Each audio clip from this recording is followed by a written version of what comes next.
Morning, folks. I'm Dave Canterbury with Self-Reliance Outfitters and the Pathfinder School, and I'm back out here with another video in our series on camp material picking. I spent the day yesterday doing some picking at some really back road, off the beaten path places.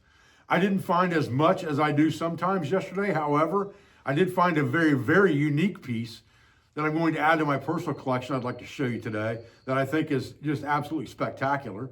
And I want to show you some of the things I bought and again, kind of my reasoning behind buying them. So let's get started.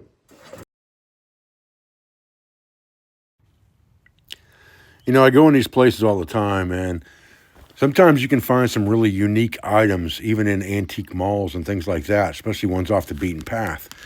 Unfortunately, a lot of times when people have stuff that's really good, they know it's really good, and the prices are high. So unless it's something you're buying personally for yourself, it's hard to buy things that you can resell and make any money on. Other times, people don't know exactly what they have, and that's what you're looking for. Okay, so let's talk about one item that's kind of out of the ordinary here as far as what I've got on the table and the things I bought yesterday. This is a folding metal measuring stick made in Germany. And these are not hard to find necessarily. They are fairly hard to find in a small size. This is a 24-inch or 2-foot ruler. They're also fairly hard to find with the numbers legible throughout in really, really good condition. This one was only $6. I'll probably put this in my wood crafting kit because it's very lightweight, very thin. And again, it's very legible. So I'll probably keep this for myself, but something like this would be a good item for me to put in my vintage camp and trail Etsy store as well. Now, I have several of these, and I bought this one yesterday specifically to put in my Etsy store. This is a universal pot grabber, and it can be used for any type of pot. If you have a pot that has a bail on it, no handles, things like that, like a bush pot, you open this up and you slide it over the top. You can see it's got a recess in it here to grab the lip. You close it up, and it automatically becomes a pot for you that's got a handle on it. It's a very, very handy item to have, especially with the larger type patrol cook sets or like the U.S. Forest Service cook sets where you've got several pots and pans in that kit. This handle makes a fantastic addition to those, and I've got one of these in my Forest Service kit for that reason, okay? This item here, I've sold several of these on my Etsy store already. This is basically a carbon steel spatula. It's a great gravy spatula because of these holes in here for squashing down the flour and things like that when you're making gravy, you're creating that initial roux. But it also is self-flipping. So you can grab something up, flip it, and it flips it right over for you. It was a kind of unique item of the period or of the day. I find these quite often. This will go on my Etsy store for probably about $15. Okay, this is a large tin cup. You do not find them this big very often. This is a really nice tin cup in good condition. It's got all the original tinning on it. It's a very, very nice piece. And this will probably go in my Etsy store as well for around the $25 mark. This is much bigger than the normal cowboy coffee cups that we sell. And it's a very, very nice addition to any kit that's got tinware in it for the period.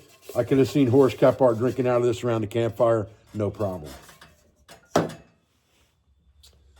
Okay. You see, I buy lots of cookware if I find it at the right price, okay? These are just like bread baking tins that are the perfect size to slide into a small stove, oven, or bush pot.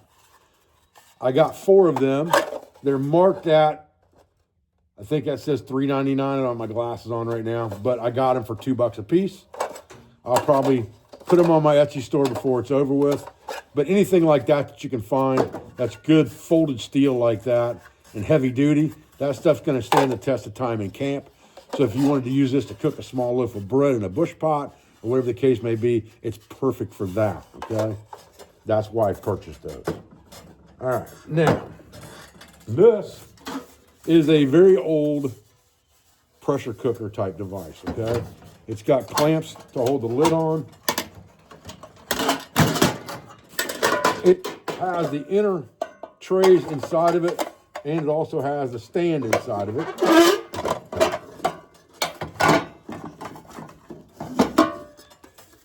right here. So this is a very, very nice piece, okay? It's an old piece, probably 30s time frame, somewhere in that neighborhood if I had to guess. It's a unique piece. You don't find these things complete like this in any good condition very often. This still works and operates fine.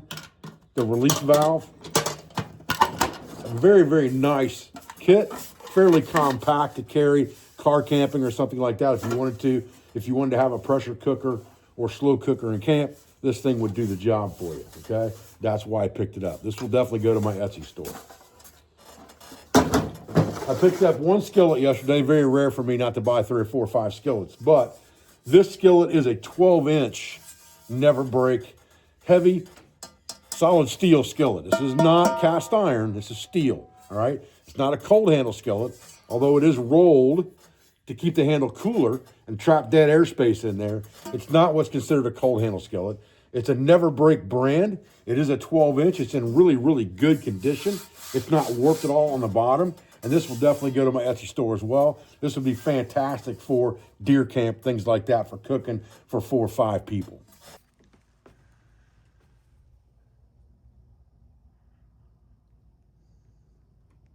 Okay, well, be sure you were at the Canterbury.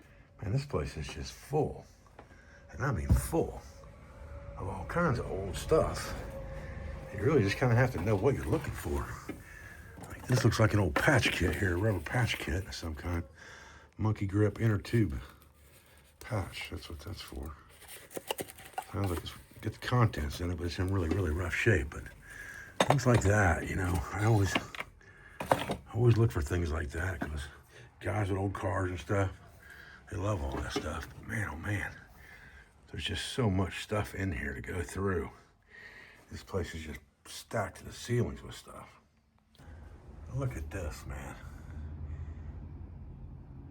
Botanical drugs, powdered wood charcoal, ginger root from Jamaica, sage, acacia gum. I mean, this place is just crazy, all the stuff it has in here. Place is just loaded down, shelf after shelf after shelf after shelf. Okay, I bought one lantern globe yesterday, and this is just a Dietz fits-all lantern globe with the shoulders on it to snap into like a high-low or a hot blast lantern. It's a very nice replacement globe, and it does say Dietz on it. When you can find things like this in really, really good shape without any chips in them and things like that, you know, I paid $10 for this, and I'd pay $10 for that all day because replacement glass like this is fairly difficult to find. That's original Dietz glass with the Dietz raised letters on them, okay? Something like this on eBay or Etsy probably goes in the $30 range.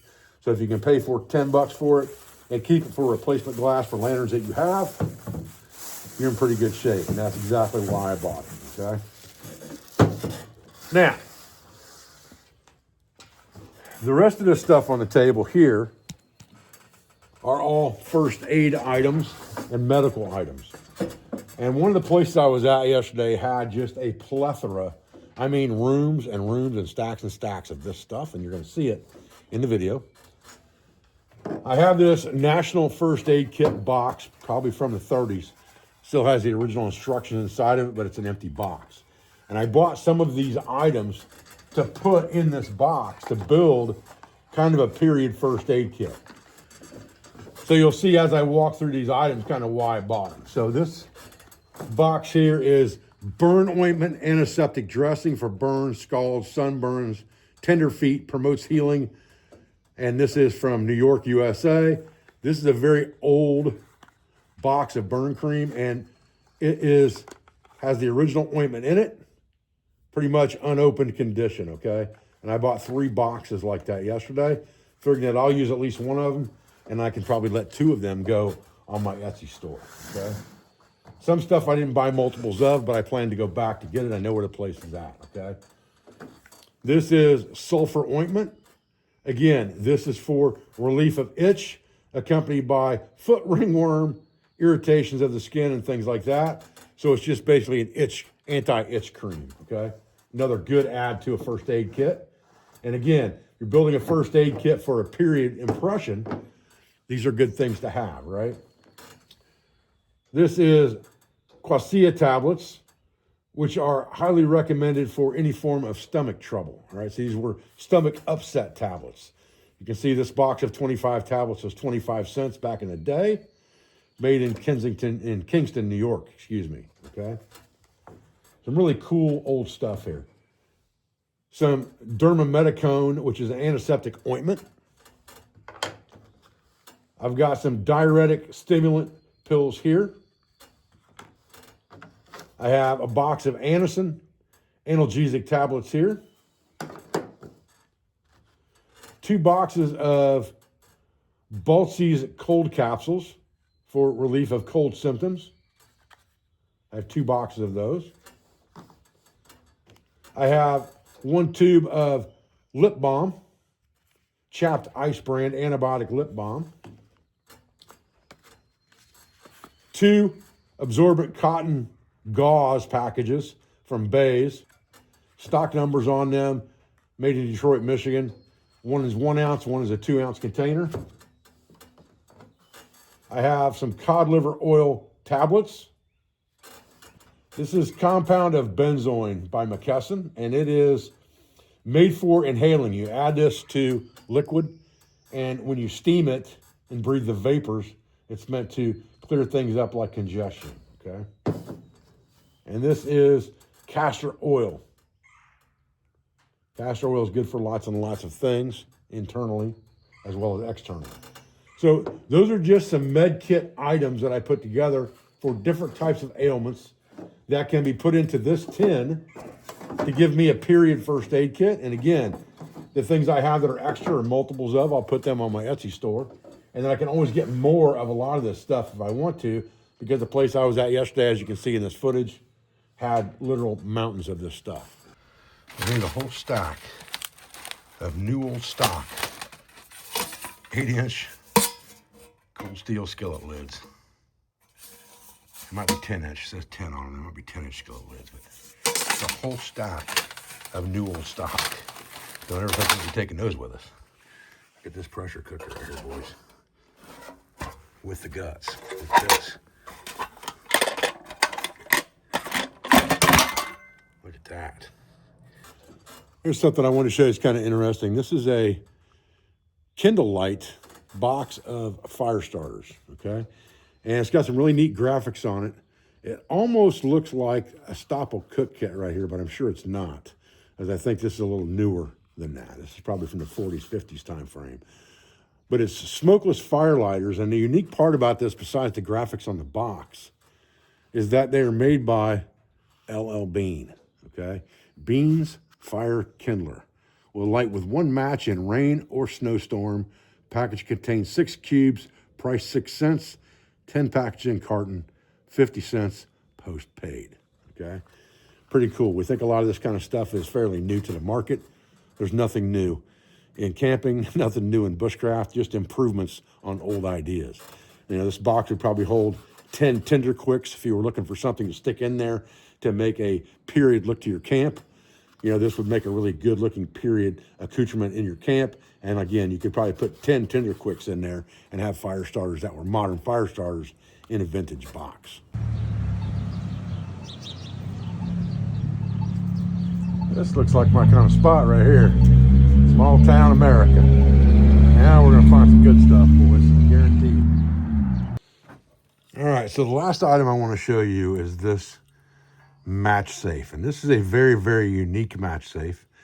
Talked to a couple guys, Nathan Lodgen, a really good friend of mine, owns Lodgen & Co. Sells a lot of period 19 teens to 20s, 30s reenacting stuff, and does a lot of that kind of stuff. And he thinks that this ring on the side was meant to be the end of a watch chain connected to it, so you had a watch fob and a match safe. Now, this is a very unique match safe. That's why I wanted to show it to you today. So, of course, you've got matches inside, right, so that you can strike the top of the box.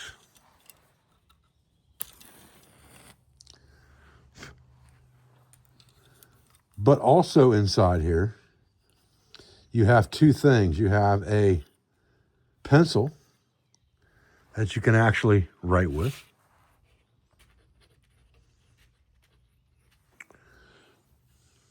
And you also have, on the other side, if I grab with my fingernails here, a toothpick built in, okay?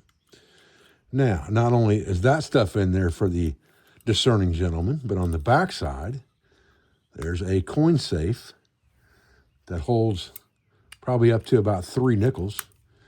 And back in the day, a phone call was a nickel. So you had a way to light a cigarette or a cigar, a way to write notes, a way to clean your teeth after a meal. And if you had too much to drink, you could call for a ride. All in one package, probably connected to your pocket watch. Very, very unique piece. Definitely go in my personal collection of match safes. It's the only one I've ever seen like it. All right, guys, listen, I appreciate you joining me out here today for another installment in our camping trail picking. I appreciate your views. I appreciate your support. I thank you for everything you do for school, for family, for business. All of our sponsors, instructors, affiliates, and friends, and I'll be back with another video as soon as I can, guys. Thanks.